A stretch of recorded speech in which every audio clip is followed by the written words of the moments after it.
और पंजाब के बाद कांग्रेस के लिए छत्तीसगढ़ में भी आपसी लड़ाई को लेकर संकट बढ़ता ही जा रहा है। स्वास्थ्य मंत्री टीएस सिंहदेव ने अपनी ही सरकार के खिलाफ मोर्चा खोल दिया है। टीएस सिंहदेव पर कांग्रेस के ही एक विधायक ने हत्या की साजिश का आरोप लगाया था। अब सिंहदेव का यह कहना है कि जब तक इस मामले में सरकार का बयान नहीं आएगा, मैं सदन में नहीं जाऊंगा। तो पहले पंजाब और अब छत्तीसगढ़, कांग्रेस के लिए अब इस राज्य में भी मुसीबत। हालांकि शुरुआत इसकी बहुत पहले से हो चुकी थी, लेकिन अब यहां पर यह मामला बढ़ता जा रहा है। कांग्रेस के भीतरी जो कलह मची हुई है उसे संभाल पाना मुश्किल, क्योंकि एक विधायक ने जिस तरीके से स्वास्थ्य मंत्री पर आरोप लगाया, उसके बाद अब स्वास्थ्य मंत्री का यह कहना है कि जब तक इस पर सरकार का बयान नहीं आता, वो सदन नहीं जाएंगे। तो कांग्रेस के विधायक हैं बृहस्पति सिंह, जिन्होंने टीएस सिंहदेव पर यह आरोप लगाए थे और इसको लेकर विपक्ष लगातार बघेल सरकार पर हमलावर है। छत्तीसगढ़ के पूर्व मुख्यमंत्री रमन सिंह का यह कहना है कि पहली बार हो रहा है जब एक मंत्री अपनी ही सरकार से जवाब मांग रहा है। हमारे साथ डॉक्टर रमन सिंह भी हैं। डॉक्टर साहब, कैसे देखते हैं इसको? पूरे सरकार 70 सीट की सरकार को कांग्रेस नहीं संभाल पा रही।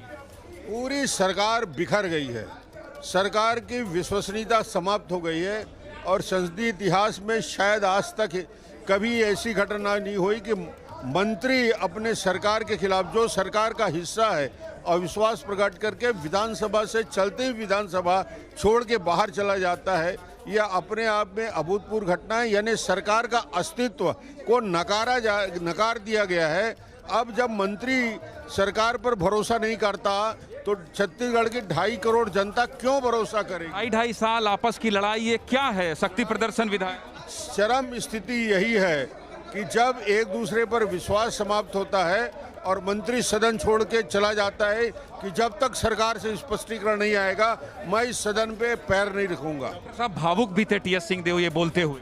भावुक है, और भावुक के साथ साथ उन्होंने स्पष्ट रूप से कहा है, सरकार पर जब उंगली दिखाया जा रहा है, शंका किया जा रहा है, मुख्यमंत्री को इस सारे बातों का जवाब देना पड़ेगा। डॉक्टर रमन सिंह, पूर्व मुख्यमंत्री, कह रहे हैं कि मुख्यमंत्री भूपेश बघेल को इस पूरे मामले पर जवाब देना चाहिए। अपमानित ही नहीं किया जा रहा है, बल्कि एक मंत्री को मजबूर होकर सदन से बाहर जाना पड़ रहा है। ये संसदीय इतिहास में आज तक कभी नहीं हुआ। कैमरा पर्सन दुर्गेश साहू के साथ ज्ञानेंद्र तिवारी, एबीपी न्यूज, रायपुर।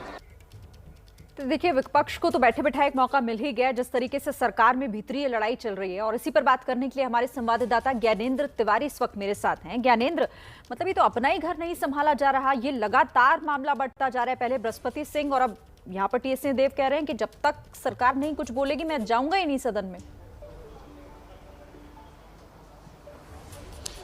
शरीन, जब हमारी बात इससे पहले हो रही थी तो हम कांग्रेस के अंदर घमासान की बात कर रहे थे, और आज हम भूचाल पर बात कर रहे हैं। दरअसल स्वास्थ्य मंत्री 2 दिन से आहत और दुखी हैं। सदन में दोनों ही दिन जब वो बैठे थे तो विपक्ष लगातार हंगामा कर रहा है और कह रहा है कि अगर बृहस्पति सिंह असुरक्षित हैं तो सदन के सभी विधायक असुरक्षित हैं और इस पर जवाब देना चाहिए। पहले तो उन्होंने आसंदी यानी विधानसभा अध्यक्ष से व्यवस्था मांगी और सरकार की बिल्कुल नहीं सुनी, और कल भी टीएस सिंहदेव पूरे दिन मौजूद रहे, और आज भी कल दो बार सदन की कार्यवाही स्थगित हुई इसी हंगामे की वजह से शरीन। और आज स्वास्थ्य मंत्री को यह कहना पड़ा, अब बहुत हुआ, यानी मैं अब इससे ज्यादा बर्दाश्त नहीं कर सकता। और वजह यही थी विपक्ष का हंगामा और सरकार का जवाब। अंततः कहना पड़ा स्वास्थ्य मंत्री टीएस सिंहदेव को कि मैं यहां तब तक नहीं आऊंगा जब तक सरकार की ओर से कोई बयान नहीं आ जाता, और वो ये कर निकल गए।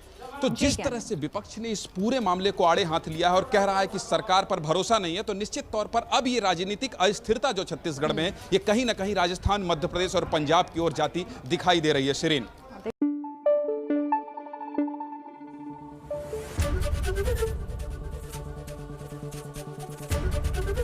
एबीपी न्यूज आपको रखे आगे।